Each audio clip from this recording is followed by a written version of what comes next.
பெண் கருணையின் வடிவம் அந்த தலைப்பில் பார்க்கலாம். திரௌபதி கிருஷ்ணரிடம், சகோதரா, நீ துன்மார்க்க கௌரவர்களிடம் செல்லக்கூடாது என்று நான் கருதுகிறேன். பெண்கள் பலவீனமான மனம் கொண்டவர்கள் என்று மக்கள் கூறலாம். ஆனால் பெண்கள் மிகவும் தைரியமானவர்கள். தியாகம் செய்வதில் அவர்களே முதலாக நிற்கிறார்கள்.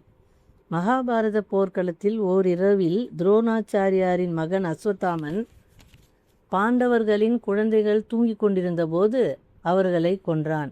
அர்ஜுனன் அஸ்வத்தாமனின் தலையை வெட்டுவதாக சபதம் எடுத்தான். பழிவாங்கும் செயலாக திரௌபதி அஸ்வத்தாமனின் இரத்தத்தால் தன்னை அபிஷேகம் செய்து கொள்ளலாம் என்று கூறினான்.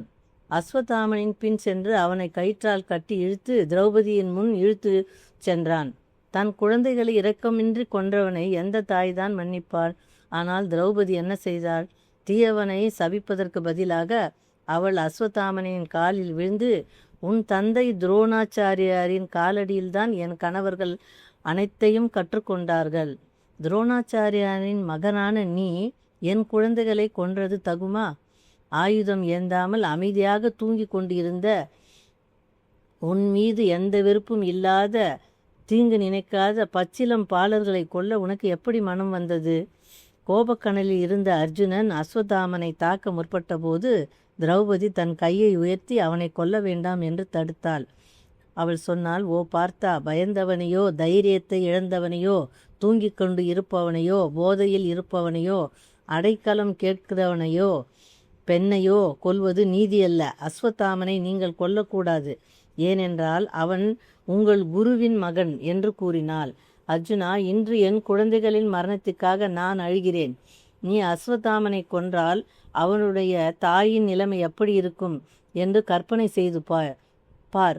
ஒரு தாய் ஒருபோதும் துக்கத்தை ஒரு தாய்க்கு ஏற்படுத்தக்கூடாது. எனவே அவனை நீ கொல்லாதே என்று அவள் சொன்னாள். ஆனால் சபதம் எடுத்த அர்ஜுனன் அவனை கொல்ல துணிந்தான்.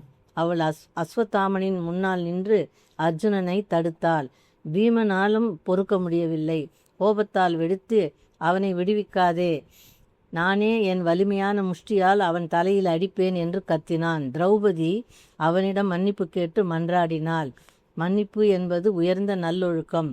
பாண்டவர்கள் நல்லொழுக்கம் கொண்டவர்களாகவும் துணிச்சலானவர்களாகவும் இருந்த போதிலும் திரௌபதி கொண்டிருந்த இரக்க மனப்பான்மை அவர்களிடம் காணப்படவில்லை. ஒரு பெண்ணின் இதயம் மிகவும் புனிதமானது. ஏனெனில் அது அமுதமான அன்பு என்னும் கருணையால் நிரம்பியது. அது எளிதில் உருகிவிடும். அதுபோன்றே திரௌபதியும் நடந்து கொண்டாள். நன்றி, வணக்கம்.